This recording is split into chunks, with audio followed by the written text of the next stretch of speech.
ओम शांति। साकार मुरली 4 अगस्त 2021। मीठे बच्चे, याद में रहने से अच्छी दशा बैठती है। अभी तुम्हारे पर बृहस्पति की दशा है, इसलिए तुम्हारी चढ़ती कला है। प्रश्न: यदि योग पर पूरा अटेंशन नहीं है तो उसकी रिजल्ट क्या होती? निरंतर याद में रहने की युक्तियाँ क्या है? उत्तर: अगर योग पर पूरा अटेंशन नहीं है तो चलते चलते माया की प्रवेशता हो जाती है, गिर पड़ते हैं। दूसरा, देह अभिमानी बन अनेक भूले करते रहते हैं। माया उल्टे कर्म कराती रहती है, पतित बना देती है। निरंतर याद में रहने के लिए मुख में मुँह लड़ा डाल दो, क्रोध नहीं करो। देह सहित सब कुछ भूल मैं आत्मा परमात्मा का बच्चा हूँ, यह अभ्यास करो। योग बल से क्या क्या प्राप्तियाँ होती हैं, उन्हें स्मृति में रखो। गीत। ओम नमो शिवाय। ओम शांति। मीठे मीठे रूहानी बच्चों ने अपने रूहानी बाप शिव बाबा की महिमा सुनी। जब पाप बढ़ते हैं अर्थात मनुष्य पाप आत्माएं बन जाते हैं, तब ही पतित पावन बाप आते हैं, आकर के पतितों को पावन बनाते हैं। उस बेहद के बाप की ही महिमा है। उसको वृक्षपति भी कहा जाता है। इस समय बेहद के बाप द्वारा बेहद की दशा बृहस्पति की तुम पर बैठी हुई है। खास और आम 2 अक्षर होते हैं ना, इनका भी अर्थ यहाँ ही सिद्ध होता है। बृहस्पति की दशा से खास भारत जीवन मुक्त बन जाता है, अर्थात अपना स्वराज्य पद पाते हैं। क्योंकि सच्चा बाप जो है, जिसको ट्रुथ कहते हैं, वह आकर हमको नर से नारायण बनाते हैं। बाकी जो हैं वह नंबरवार अपने अपने धर्म के सेक्शन में जाकर बैठेंगे और आएंगे भी नंबरवार। कलयुग अंत तक आते रहते हैं। हर एक आत्मा को अपने अपने धर्म में अपना अपना पार्ट मिला हुआ है। राजाई में राजा से लेकर प्रजा तक सबको अपना अपना पार्ट मिला हुआ है। नाटक है भी राजा से लेकर प्रजा तक, सबको अपना अपना पार्ट बजाना होता है। अब बच्चे जानते हैं हमारे ऊपर अभी बृहस्पति की दशा बैठी है। ऐसे नहीं एक ही दिन बैठती है, नहीं, तुम्हारी बृहस्पति की दशा चल रही है। अभी तुम्हारी चढ़ती कला है। जितना याद करेंगे उतना चढ़ती कला होगी। याद भूलने से माया के विघ्न आते हैं। याद से दशा अच्छी बैठती है। अच्छी रीति याद नहीं करेंगे तो जरूर गिरेंगे ही, फिर उनसे कुछ ना कुछ भूले होंगी। बाबा ने समझाया है, ड्रामा अनुसार सब धर्म वाले जो भी हैं, 1-2 के पिछाड़ी पार्ट बजाने के लिए आते हैं। बच्चे जानते हैं स्वर्ग की दशा अर्थात जीवन मुक्ति की दशा अब हमारे ऊपर बैठी है। यह ड्रामा का चक्र कैसे फिरता है, इसको भी डिटेल में समझना है। ये सृष्टि ड्रामा का चक्र खास भारत पर बना हुआ है। बाप भी भारत में ही आते हैं। गाया हुआ है, आश्चर्यवत सुनंती कथंती भागंती। चलते चलते माया की प्रवेशता होने के कारण गिर जाते हैं। पूरा अटेंशन नहीं देते हैं योग पर। फिर बाप आकर संजीवनी बूटी देते हैं, अर्थात सुरजीत करने वाली बूटी देते हैं। हनुमान भी तुम हो। बाप ने समझाया है, इस समय रावण को भगाने के लिए यह बूटी सूंघा देता हूँ। बाप तुमको सब सत्य बातें बताते हैं। सत्य है ही एक बाप जो आकर तुमको सत्यनारायण की कथा सुनाए, सतयुग की स्थापना करते हैं। इनको कहा ही जाता है ट्रुथ, सत्य बतलाने वाला। तुमको कहते हैं तुम शास्त्रों को मानते हो, बोलो, हाँ, हम शास्त्रों को क्यों नहीं मानते हैं? जानते हैं यह सब भक्ति मार्ग के शास्त्र हैं। यह तो हम मानते हैं। ज्ञान और भक्ति दो चीज हैं। जब ज्ञान मिलता है फिर भक्ति की क्या दरकार है? भक्ति माना उतरती कला, ज्ञान माना चढ़ती कला। इस समय भक्ति चल रही है। अभी हमको ज्ञान मिला है जिससे सद्गति होती है। भक्तों की रक्षा करने वाला एक ही भगवान है। रक्षा दुश्मन से की जाती है ना। बाप कहते हैं, मैं आकर तुम्हारी रावण से रक्षा करता हूँ। देखते हो ना रावण से कैसे रक्षा होती है। इस रावण पर जीत पानी है। बाप समझाते हैं, मीठे बच्चे, इस रावण ने तुमको तमो प्रधान बनाया है। सतयुग को कहा जाता है सतो प्रधान, स्वर्ग। फिर कला कम होती जाती है। अंत में जब बिल्कुल ही देह अभिमान में आ जाते हैं तो पतित बन जाते हैं। नया मकान बनता है। मास के बाद अथवा 6 मास के बाद कुछ न कुछ कला कम हो जाती है। हर वर्ष मकान को पोछी लगाते हैं। कला तो कम होती जाती है ना। नई से पुरानी, पुरानी से फिर नई, यह शुरू से लेकर हर चीज का होता आया है। समझा जाता है यह मकान 100-150 वर्ष तक चलेगा। बाप समझाते हैं, सतयुग कहा जाता है नई दुनिया से। फिर त्रेता 25% कम कहेंगे क्योंकि थोड़ा पुराना हो जाता है। वह है चंद्रवंशी। उनकी निशानी देते हैं क्षत्रिय, क्योंकि नई दुनिया के लायक नहीं बने, इसलिए कम पोजीशन हो गया।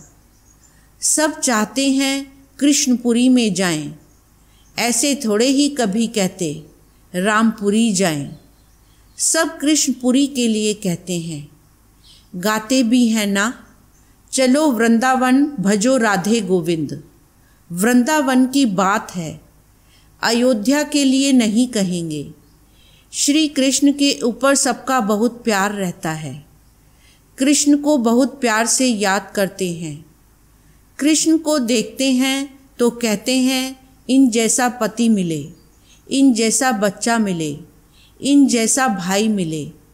सेंसिबल बच्चे अथवा बच्चियां जो होते हैं वह कृष्ण की मूर्ति सामने रखते हैं कि इन जैसा बच्चा मिले।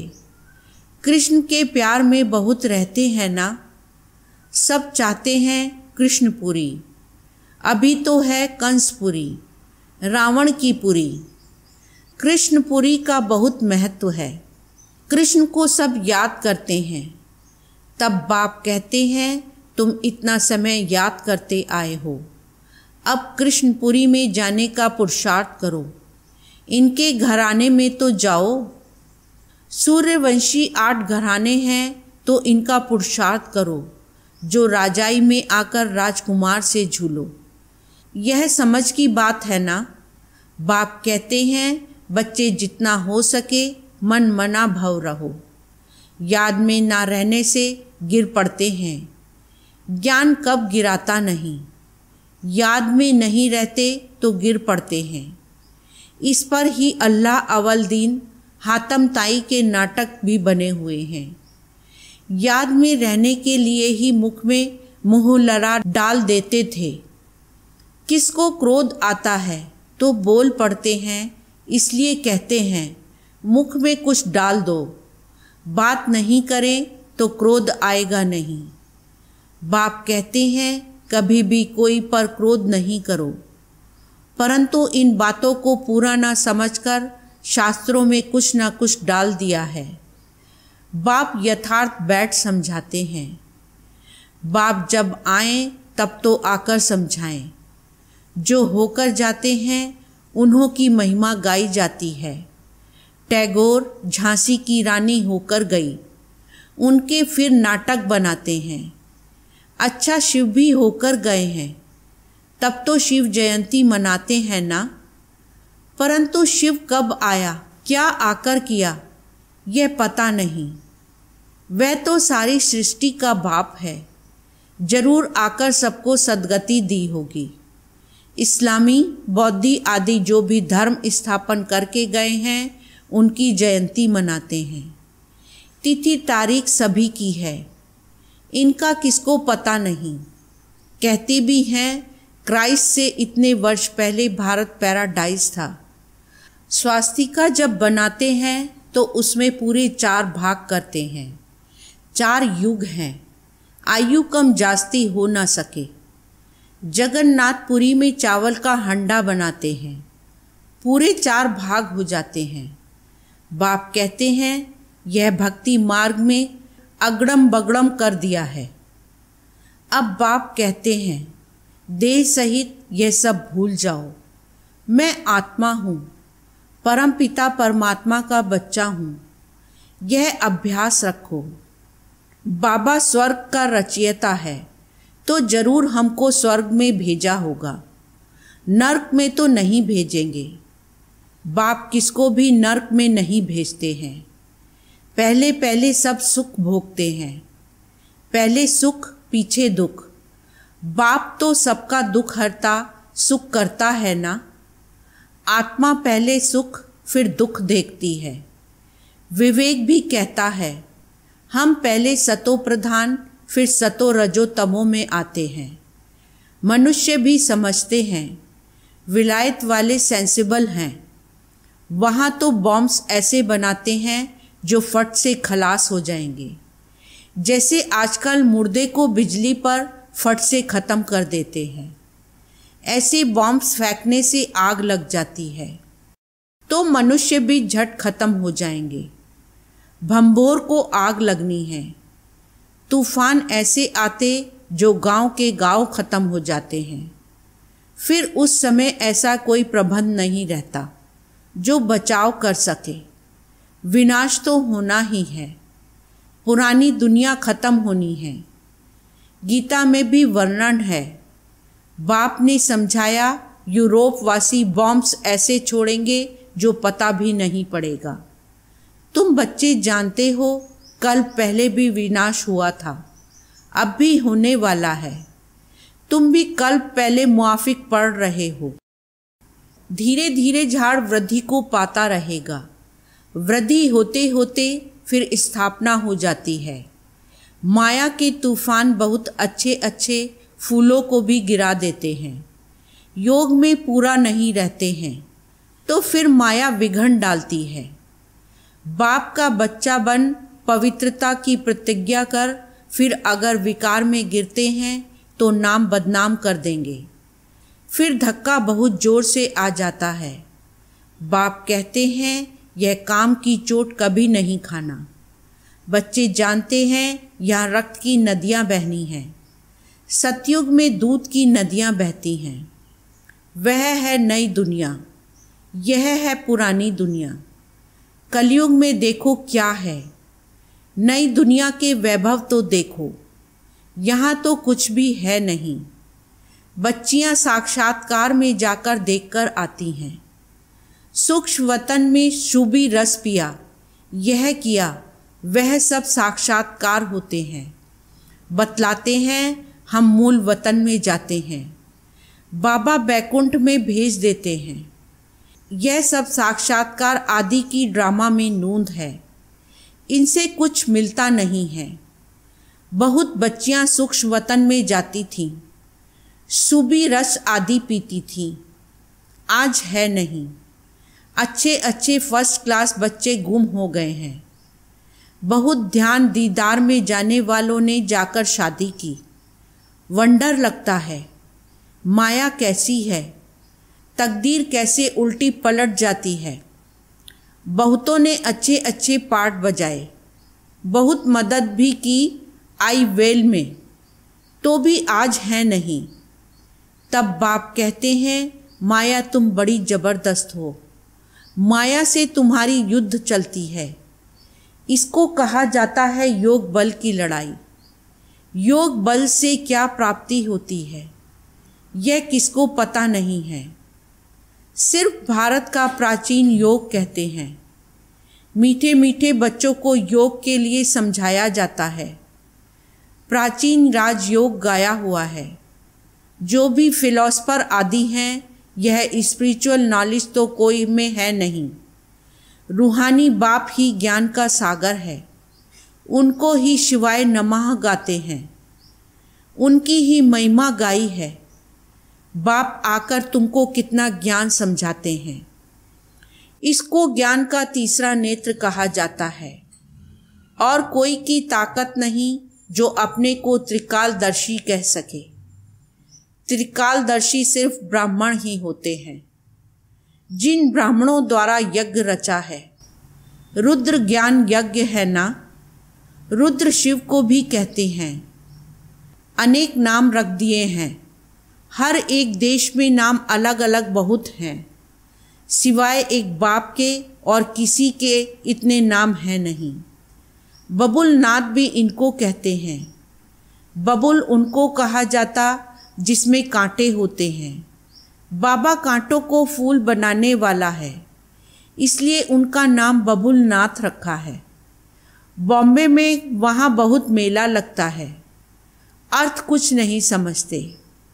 बाप बैठ समझाते हैं। उनका राइट नाम है शिव। व्यापारी लोग भी बिंदी को शिव कह देते हैं। 1-2 गिनती जब करते हैं, 10 पर आएंगे तो कहेंगे शिव। बाप भी कहते हैं मैं बिंदी हूँ, स्टार। बहुत लोग ऐसे डबल तिलक भी देते हैं। माता और पिता, ज्ञान सूर्य ज्ञान चंद्रमा की निशानी है। वह अर्थ नहीं जानते तो बाबा योग पर समझा रहे थे। योग कितना मशहूर है। अभी तुम बच्चे योग अक्षर छोड़ दो, याद करो। बाप कहते हैं योग अक्षर से समझेंगे नहीं, याद से समझेंगे। बाप को बहुत याद करना है। उनको साजन भी कहा जाता है। पटरानी बनाते हैं ना। विश्व की राजधानी का वर्षा बाप देते हैं। सतयुग में एक बाप होता है, भक्ति में 2 बाप और ज्ञान मार्ग में अभी तुम्हें 3 बाप हैं। कितना वंडर है। तुम अर्थ सहित जानते हो। सतयुग में है ही सब सुखी, इसलिए पारलौकिक बाप को जानते ही नहीं। अभी तुम तीनों बाप को जानते हो। कितनी सहज समझने की बातें हैं। अच्छा, मीठे मीठे सिकीलदे बच्चों प्रति माता पिता बाप दादा का याद प्यार और गुड मॉर्निंग। रूहानी बाप की रूहानी बच्चों को नमस्ते। रूहानी बच्चों की रूहानी बाप को नमस्ते। धारणा के लिए मुख्य सार। फर्स्ट पॉइंट, याद में रहने के लिए मुख से कुछ भी बोलो नहीं। मुख में मुँह लड़ा डाल दो तो क्रोध खत्म हो जाएगा। कोई पर भी क्रोध नहीं करना है। सेकंड पॉइंट, इस दुख धाम को अब आग लगनी है, इसलिए इसे भूल नई दुनिया को याद करना है। बाप से जो पवित्र रहने की प्रतिज्ञा की है, उसमें पक्का रहना है। वरदान, पवित्रता के आधार पर सुख शांति का अनुभव करने वाले नंबर 1 अधिकारी भव। सार, जो बच्चे पवित्रता की प्रतिज्ञा को सदा स्मृति में रखते हैं, उन्हें सुख शांति की अनुभूति स्वतः होती है। पवित्रता का अधिकार लेने में नंबर 1 रहना अर्थात सर्व प्राप्तियों में नंबर 1 बनना। इसलिए पवित्रता के फाउंडेशन को कभी कमज़ोर नहीं करना, तभी लास्ट सो फास्ट जाएंगे। इसी धर्म में सदा स्थित रहना। कुछ भी हो जाए, चाहे व्यक्ति, चाहे प्रकृति, चाहे परिस्थिति कितना भी हिलाए, लेकिन धरत पर ये धर्म ना छोड़िए। स्लोगन, वर्ड्स से इनोसेंट बनो तो सच्चे सच्चे सेंट बन जाएंगे। ओम शांति।